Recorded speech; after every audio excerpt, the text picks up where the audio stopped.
This is Make It Plain. Make It Plain. MIP. With Masamela Matfumo. Mark Thompson. Make It Plain. Get woke.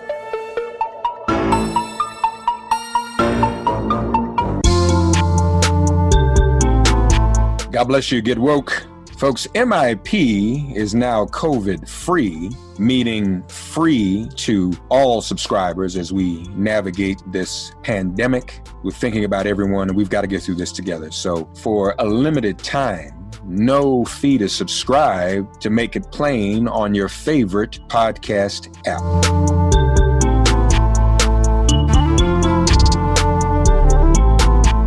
Folks, once again, it's Thursday. You know what that means. It's time for DailyKos, where we get to talk about everything political with one of the sharpest political analysts, pollsters, everything out there. He said to us over a month ago, maybe longer, that he said to us what people are coming to realize today. There was this concern about, well, if Elizabeth Warren is picked as the nominee, the vice presidential nominee, Republican governor would put a Republican Massachusetts. Markos told us that, it might have been 2 months ago, that the legislature could just change that. And so some folk could finally, some people's comments, you know, Mark, they could do that. I said, yeah, duh, Markos already told me that. So we're happy to have him once again with us. Joining us, DailyKos.com, joining us for DailyKos, the founder of DailyKos, Markos Moulitsas. Hey, buddy, how are you, man? Doing great. We're all staying safe. I hope you as well, you and your son? Yeah, we're good. We're good. You know, New York is threatening opening, but it looks like it's going to do it slowly. Wow. It's coming down. Yeah, no, the numbers are looking better and better by the day, so it's a relief. I think these reopenings, though, it's going to be a lot of, like, dipping the toe in the pool, I think, because we just don't know.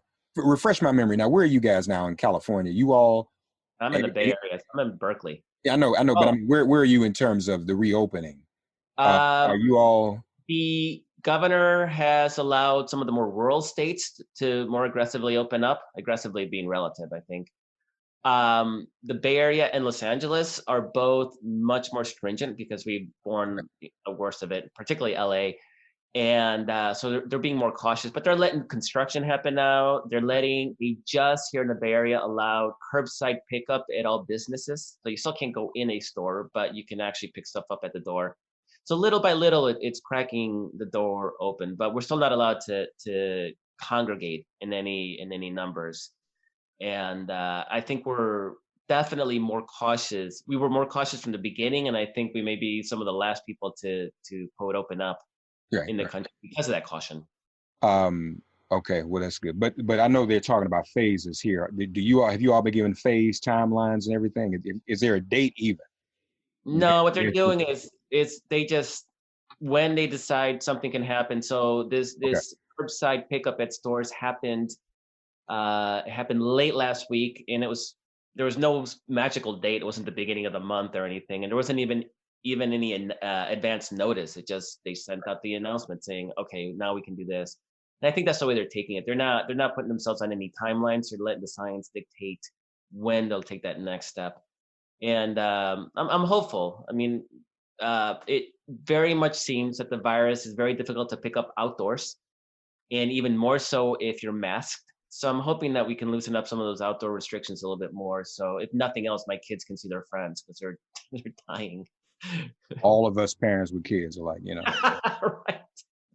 And my son and I have done well. I mean, we've kind of stayed out of each other's way. We bump in each other in the hallway a few times. But everybody gets cabin fever. A couple of weeks ago, he was not well. He was like, you know, we got to do something. But no, that's good to know. So, folks, I should have gone. When I was telling y'all, when people were saying you should evacuate New York, I should have gone out there with Mark. I should have gone to Markos' house, stayed out in the Bay Area, and just. I'd still be there, you know, it'd be beautiful. And the weather's beautiful, been great. What's the temperature now, man, by the way? What's the temperature out there? We're in the mid 60s right now. It's pleasant. And we had some late weird rain, which was unseasonal, but it was obviously anytime you get rain in California, it's a great deal. Mm-hmm. And it sort of postponed fire season for a couple of weeks. So glad about that. But it's going to get hot next week. It's looking like we'll be hitting the 80s. That's hot for us. Yeah, it is hot. It is hot. But I bet it'll be nice, though. I bet it'll be nice. It'll be nice. Elizabeth Warren, you feel that she's the right pick. You're saying Joe Biden should just go ahead and do it. So I actually think her and Stacey Abrams are both equally good picks. The VP, we've talked about this, but for me, the number one job of a vice president is to get the ticket elected. Anything else is sort of gravy. And to me, one of the bigger challenges that Biden has, and we see it in the data, is the party's not fully united around him. Hillary Clinton had a more unified party 4 years ago at this point in time, even though the primary was still going, than Joe Biden has today. So I think it's very important for him to pick somebody that will unify the party, because unified party, we I don't think we can lose. And the two people that are credible, that are female, that have that credibility in the party's left flank are Elizabeth Warren and Stacey Abrams. And for reasons that I don't know, I don't think Abrams has gotten a fair shake. I think they've dismissed her too quickly. And particularly, we had a Civiqs poll on Tuesday that showed that Biden is winning Georgia 48-47, and we're tied in both Senate races. So having Abrams may actually be a strong boost in that state, in addition to, that the region, Florida, and et cetera, et cetera. But for whatever reason, she hasn't gotten a fair shake. So, but it's not even at this point, it's not I'm pushing for Warren. It's the signs are all pointing to Warren, to the point that on Tuesday night, Joe Biden tweeted an entire string about Elizabeth and I, and then ended with a picture of them two together. And everything about that screamed, this is the ticket. Or if nothing else, we're really auditioning the heck out of this. What do you guys think? Right. And the other two names that I hear that are still in contention are Senators Amy Klobuchar of Minnesota and Kamala Harris of California. And neither of them have gotten that kind of attention. Neither of them have done joint fundraising calls like Warren and Biden did last week. Both top senior staff in the Biden camp, Ron Klain, who's going to be his first chief of staff, he was chief of staff as VP, and former Senator Ted Kaufman, both of them have been very complimentary towards Warren, and her name just keeps popping up over and over again when you're talking about Biden in a way that nobody else. So after that thread on Tuesday night, it's like, just go ahead and call it, because it's clear that's the direction they're headed. And I do think it unifies the party. I think it generates a lot of excitement. And Biden himself making fundraising phone calls to donors with Elizabeth Warren last week, said on video, my fundraising was never as good as when Elizabeth Warren endorsed me. Mm-hmm. And they need that small dollar donations. And there's two people that we know of those top contenders that can raise small dollar donations who have the history of that, Elizabeth Warren and Stacey Abrams. Yeah. I guess what I would say, though, is he seems to be teasing, doing like test drives with several of them. Because, he did the big town hall on MSNBC last week on The Last Word with Lawrence O'Donnell with Stacey Abrams. And that was like, whoa, But I will say this, in the beginning, when he first had, when the nomination was his outright, one of the first things he did was do little videos and pictures with Kamala.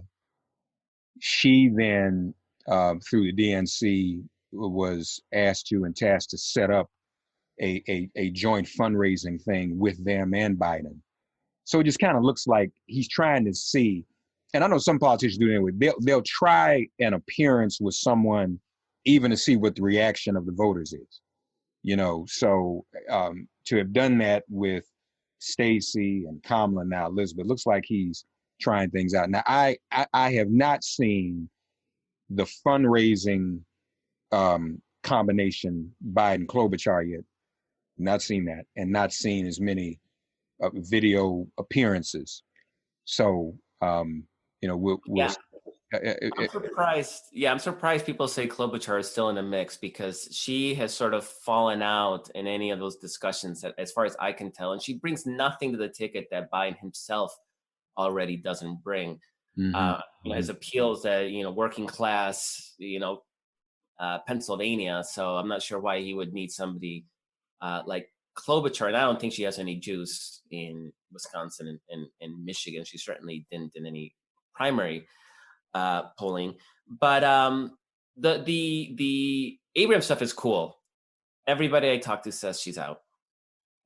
Nobody thinks she's actually fully in contention. And what my ideal, if I had my say, and if you're not going to pick Abrams as VP, what you do is you announce Warren as VP, but then you start talking about the shadow cabinet, and then you give Abrams like Attorney General, like you give her something juicy and one of the top ranking positions, administration positions, and then send her out in a campaign trail. I think that's what you do, and I hope and then you put Kamala on the Supreme Court. Seriously, no joke. Maybe we shouldn't say this out loud. Maybe we should, because we don't want to. You don't want to wake up. And you don't want to wake up your enemies too much. That's a lot.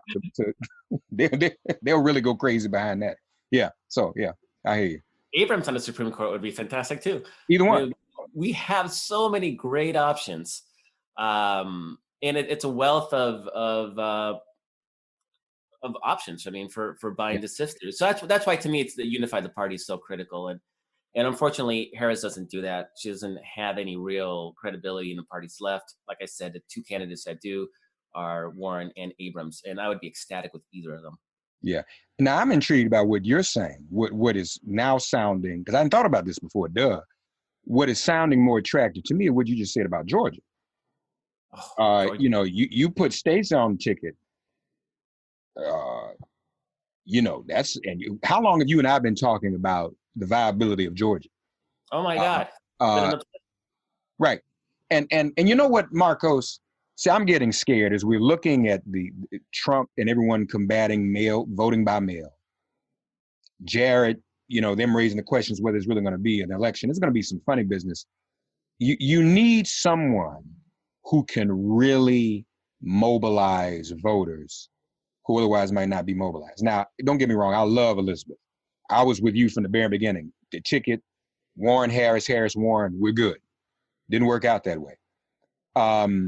But we know, what have you not talked about? You got to mobilize voters, and particularly Black voters in Georgia. You do that, you got Georgia. So to hear you say that, man, the case for Abrams is rock solid. Now, I will say that what Warren brings to the ticket, it's different. Okay, right. Warren brings to the ticket is suburban, educated white women.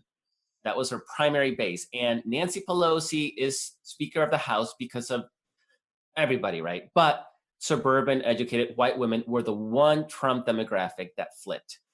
And it's the reason we have the governorships in Louisiana, blood red, Kentucky, blood red. It's the reason we took control of the trifecta in Virginia last year in 2019.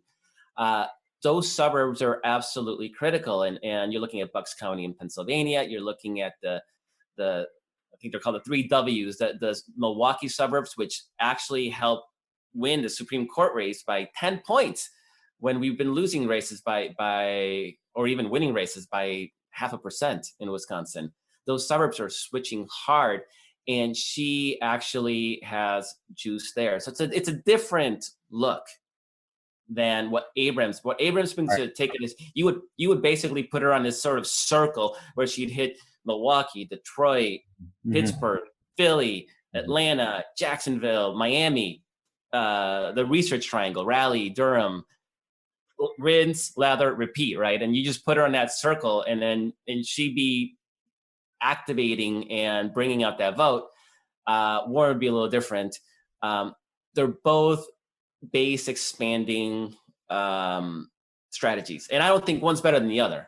I'm not going to say. That's why I think they're both great. And because to me, the number one job's to win. We have to freaking win. And so which one gives us the best chance of winning? And I look at Harris, and Harris would be a great VP. She doesn't have that proven ability to really rally the Black vote. She failed at it. That was her entire strategy in the primary, and she totally failed at it. Biden was better at it than she was. You look at Klobuchar. I don't know what she brings to the ticket, right? Nothing. So when you look at those top contenders, only two of them actually help drive more votes, and that's Warren and Abrams, and that's why I like them both. Now, again, I think all the signs are pointing to Warren, to the point like we've talked about, even Barack Obama tweeting out praise for Warren, and Obama doesn't do anything without calculating how it's going to be received and with a broader strategy. So I'm guessing it's Warren, not because I'm rooting for her, because I'm rooting for both of them, Abrams and Warren, just because that's where it seems to be headed. Yeah. I will say this, and I like Warren too. I will say this: many African American influencers that I communicate with say that they, and a group of Black women actually released something on Angela Rye organized a group of Black women, Tasha Brown, Brittany Packnett, a bunch of Black women came together and said, we want a Black woman on the ticket, period. Because of what Black women have done in these past two election cycles, at least if not historically, and what they did for Joe Biden in South Carolina.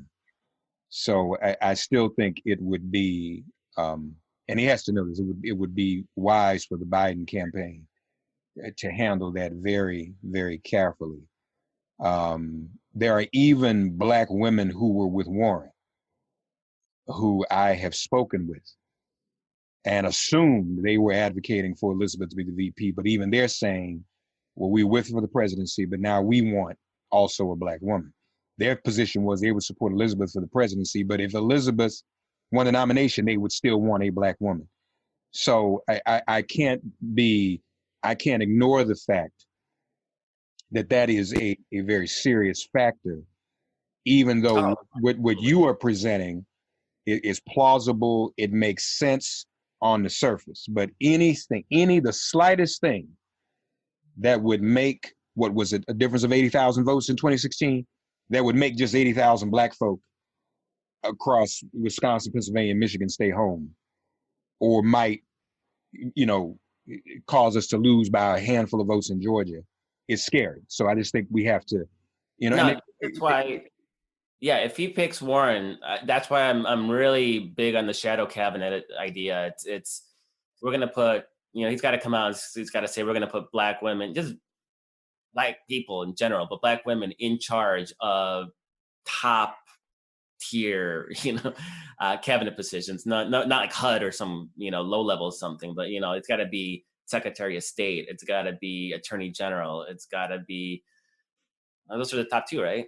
Yeah, that's what it's got to be. Even defense, right? Susan Rice at defense. I mean, there's no, all of that is absolutely necessary. But you said something that kind of surprised me though. I was not aware. Talk to us about this.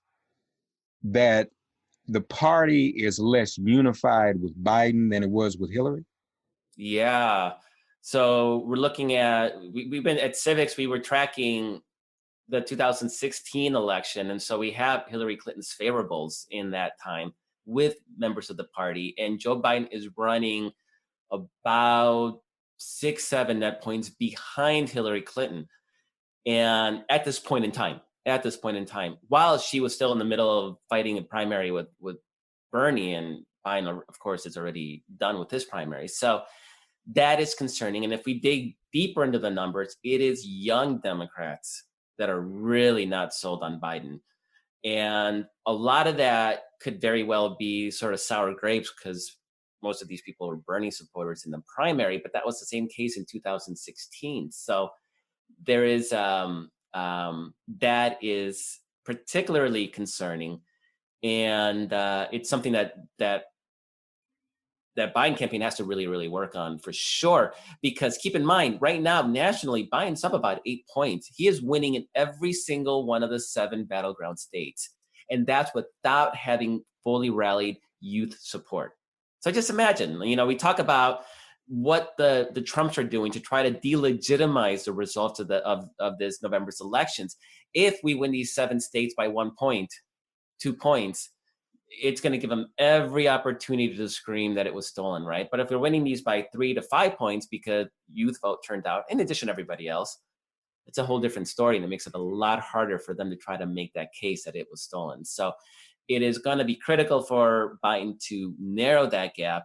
I'm definitely watching it very closely because it is right now probably his weakest Achilles heel in his current political status, is that he is weak with young voters. Yeah.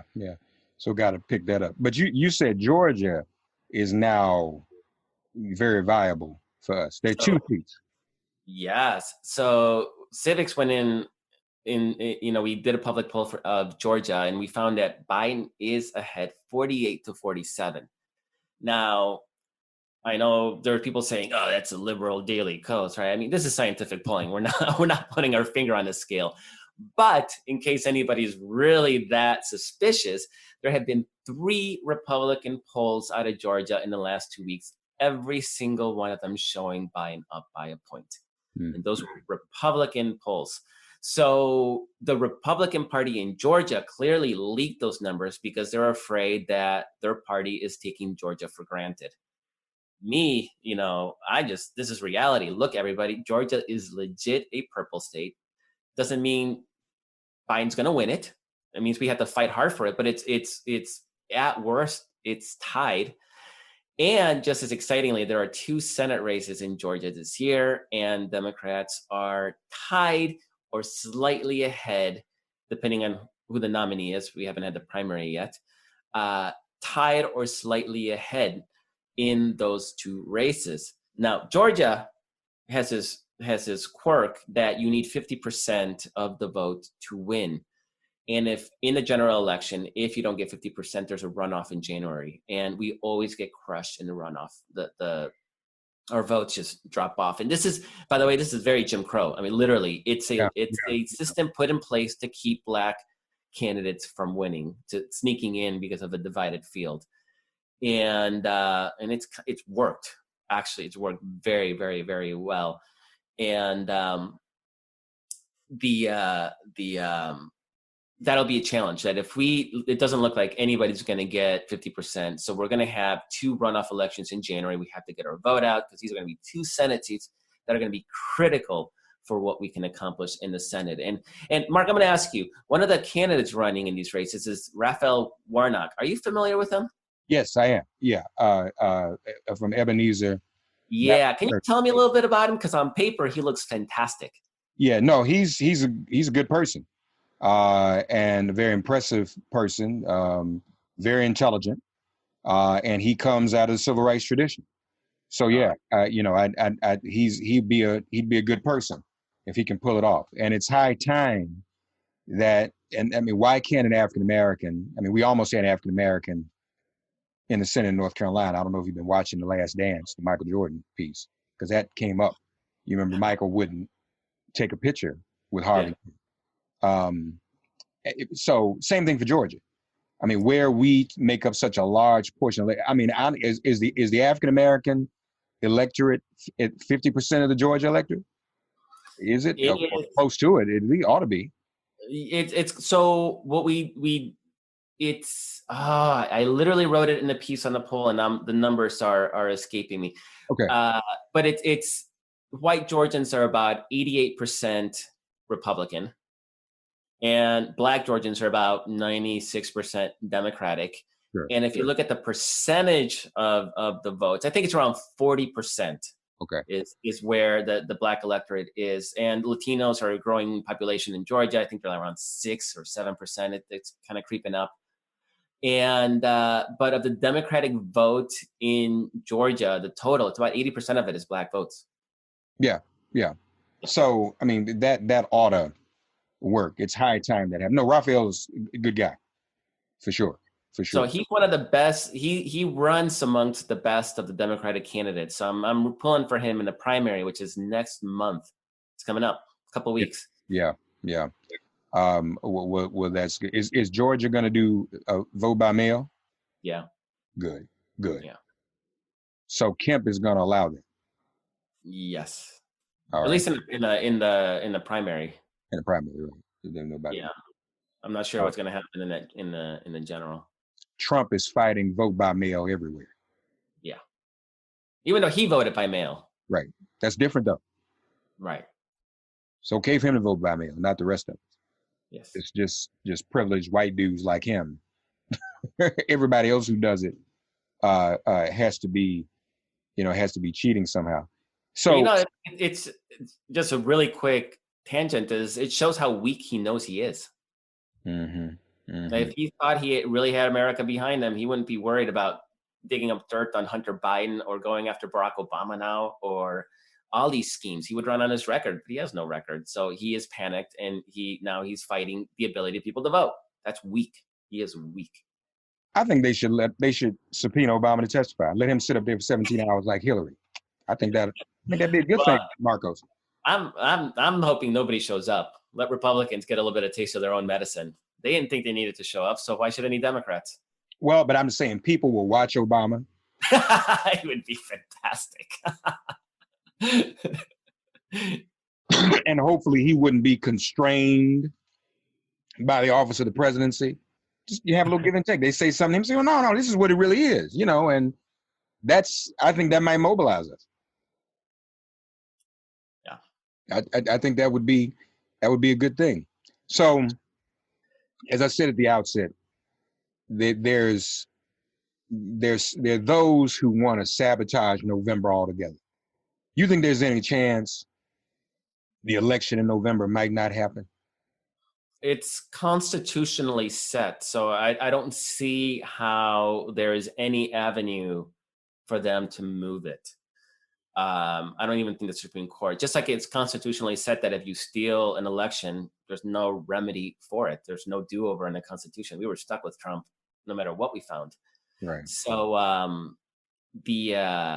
I don't think now. I think they may try.